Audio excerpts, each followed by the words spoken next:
में हम लोग सीखने वाले हैं सर्च, फाइंड और चूज फंक्शन के बारे में।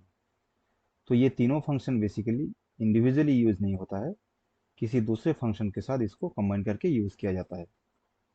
तो बेसिकली सर्च और फाइंड सेम फंक्शन है। ये दोनों फंक्शन मतलब सेम क्वालिटी का फंक्शन है, और ये दोनों फंक्शन स्ट्रिंग वैल्यू के साथ काम करता है। मतलब इसका ये नंबर वैल्यू के साथ ज़्यादा काम नहीं करता है एक्चुअली। तो सर्च और फाइंड फंक्शन का यही काम है, किसी पर्टिकुलर टेक्स्ट में से किसी पर्टिकुलर कैरेक्टर या फिर वर्ड का कितना पोजीशन है उसको निकालना। जैसे कि मेरे पास ये सैम्पल वर्ड है, एक मतलब सैम्पल सेंटेंस है, this is Excel tutorial. Okay, तो इसका अगर हम पोजीशन देखेंगे तो टी है फर्स्ट पोजीशन पे, सेकंड में एच, थर्ड में आई, फोर्थ में एस, ऐसा करके फाइव फाइव फिफ्थ पोजीशन में स्पेस है एक, ठीक है। तो ऐसा करके पोजीशन है। तो यहाँ पे हम सर्च करके किसी भी कैरेक्टर का पोजीशन निकाल सकते हैं। तो आइए सर्च फॉर्मूला को पहले अप्लाई करके देखते हैं। तो बेसिकली सर्च फॉर्मूला का तीन आर्गुमेंट्स होते हैं, तो हम डिस्कस करेंगे अभी। तो सर्च हम लोग टाइप करेंगे, इस फॉर्मूला के अंदर अगर जाएंगे हम तो देखेंगे पहला जो आर्गुमेंट है वो है फाइंड टेक्स्ट। मतलब हम कौन सा टेक्स्ट को यहाँ पे फाइंड करना चाहते हैं। तो यहाँ पे हम कोई वर्ड या फिर कोई कैरेक्टर सर्च कर सकते हैं ऐसे, ठीक है। तो मैं यहाँ पे ई सर्च करता हूँ, ई। तो ई हम ऐसे लिख सकते हैं, या फिर कोई सेल का रेफरेंस दे सकते हैं ई के जगह पे, जैसे हम लोग पहले पिछले वीडियोस में सीखे हैं, ठीक है। तो यहाँ पे मैं B4 सेल का रेफरेंस दे रहा हूँ फाइंड टेक्स्ट में। विद इन टेक्स्ट मतलब कौन सा टेक्स्ट के अंदर हम इस नाम को, मतलब इस टेक्स्ट को सर्च करना चाहते हैं। तो वो B3 सेल में है, B3 को मैं सिलेक्ट कर देता हूँ। और स्टार्ट नंबर ये एक्चुअली ऑप्शनल आर्गुमेंट है। स्टार्ट नंबर मतलब कौन सा नंबर से ये स्टार्ट करेगा, इसको हम पहले यूज नहीं करेंगे अभी, मतलब थोड़ी देर बाद यूज करेंगे मैं, ठीक है। तो पहले हम यहाँ तक ब्रैकेट क्लोज करके एंटर करते हैं। तो देखिए वन, वन दे दिया। तो सर्च फंक्शन का यही एक खासियत है, अगर हम सर्च वैल्यू के अंदर मतलब जो हमारा फाइंड टेक्स्ट है उसमें कुछ नहीं देते हैं, तो वो बाय डिफॉल्ट वन जनरेट कर देता है, वन पोजीशन, ठीक है। तो यहाँ पे मैं आई टाइप करता हूँ पहले, ठीक है। तो आई को मैं सर्च करके देखता हूँ। देखिए आई 3 नंबर पे है, क्योंकि टी एक एक नंबर पे है, एच 2 पे, आई 3 पे है। अगर मैं ई सर्च करूंगा यहाँ पे तो देखिए, सॉरी ये दूसरे सेल में मैंने सर्च कर दिया। ये 9 नंबर पे है, ई इसके 4 है, स्पेस 5, 6, 7, 8, 9 पे है।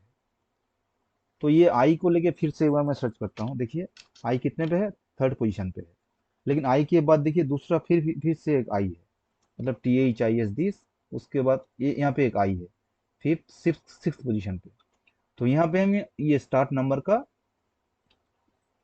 यूज कर सकते हैं, ठीक है। तो यहाँ पे हम ब्रैकेट को हटा देते हैं, फॉर्मूला को एडिट करते हैं, ठीक है। स्टार्ट नंबर मतलब यहाँ पे जो नंबर देंगे हम उसी नंबर से मतलब सर्च करना स्टार्ट करेगा एक से, मतलब जो टेक्स्ट है हम लोगों का सिलेक्ट किया हुआ। तो यहाँ पे आई कितने नंबर पे था, थर्ड पे था। तो हम फोर्थ फोर्थ नंबर से स्टार्ट करेंगे, ठीक है। तो अभी फॉर्मूला में मैंने क्या एंटर किया कि हमें आई सर्च करना है, इस टेक्स्ट में B3 का वैल्यू जो है फोर्थ पोजीशन से हमें स्टार्ट करना है सर्चिंग, ठीक है। तो देखिए 6 आया यहाँ पे, तो क्योंकि यहाँ पे देखिए ये सेकेंड आई वाला इसको पकड़ लिया आप। अगर हम यहाँ पे इज लिख देंगे तो सेम 6 पोजीशन पे आएगा। अगर हम यहाँ पे आई फिर से लिखेंगे और यहाँ पे देखिए 6 की जगह 7 कर देंगे, तो ये 7 मतलब एस सेल का वैल्यू हो जाएगा। तो यहाँ पे इस आई को पकड़ लेगा वो। देखिए मैं यहाँ पे फिर से फॉर्मूला को एडिट करता हूँ। देखिए 20 मतलब 20 पोजीशन में ये आई है, ये जो आई है 20 पोजीशन पे है, ठीक है। तो ये है बेसिकली आपका सर्च फॉर्मूला का काम। ये इसका ज़्यादातर उपयोग आपको अभी समझ में नहीं आ रहा होगा, लेकिन आगे जाके हम जब इस फॉर्मूला को दूसरे फॉर्मूले के साथ जोड़ के यूज़ करेंगे तो ये बहुत काम का फॉर्मूला हो जाएगा तब, ठीक है। इसके बाद हम सीखेंगे फाइंड फॉर्मूला। तो फाइंड बेसिकली सर्च की तरह ही काम करता है, इसमें सिर्फ इतना ही अंतर है, सर्च केस सेंसिटिव नहीं है और फाइंड केस सेंसिटिव है। इसके मतलब यहाँ पे सर्च फॉर्मूला अभी तक एंटर किया हुआ है, अगर हम यहाँ पे कैपिटल आई सर्च करेंगे कैपिटल में तो देखिए सेम वैल्यू यहाँ पे आ रहा है आउटपुट में। लेकिन अगर हम यहाँ पे फाइंड के सर्च की जगह पे फाइंड फॉर्मूला यूज करेंगे तो देखिए ये केस सेंसिटिव है, मतलब एक मिनट। तो देखिए आई यहाँ पे वैल्यू बोल रहा है, एरर आ रहा है, क्योंकि कैपिटल आई इसमें नहीं है, इसलिए ये एरर आ रहा है एक्चुअली। अगर हम स्मॉल में आई सर्च करेंगे तो देखिए ये नंबर आउटपुट देगा 20। तो सर्च और फाइंड का इतना ही अंतर है, सर्च केस सेंसिटिव नहीं है और फाइंड केस सेंसिटिव है, ठीक है। और उसके बाद जो फॉर्मूला भी है चूज फॉर्मूला, चूज एक्चुअली थोड़ा डिफरेंट है। ये किसी एरे में से किसी पर्टिकुलर पोजीशन का टेक्स्ट को हमें निकाल कर देता है, टेक्स्ट या फिर नंबर को हमें निकाल कर देता है। और टेक्स्ट नंबर पे जगह पे हम दूसरा कोई फॉर्मूला या फिर कुछ भी यूज कर सकते हैं, ठीक है। तो इसके लिए हम सेकंड शीट में कुछ नाम लिख के रखा है यहाँ पे इसको अप्लाई करके देखेंगे, ठीक है।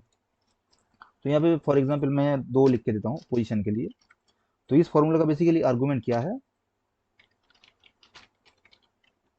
इंडेक्स नंबर, उसके बाद वैल्यू 1, वैल्यू 2, वैल्यू 3, वैल्यू 4 करके ऐसा बहुत सारा वैल्यू हम दे सकते हैं। मैक्सिमम 255 वैल्यू हम दे सकते हैं, मतलब 255 वैल्यू यहाँ पे डाल सकते हैं, ठीक है।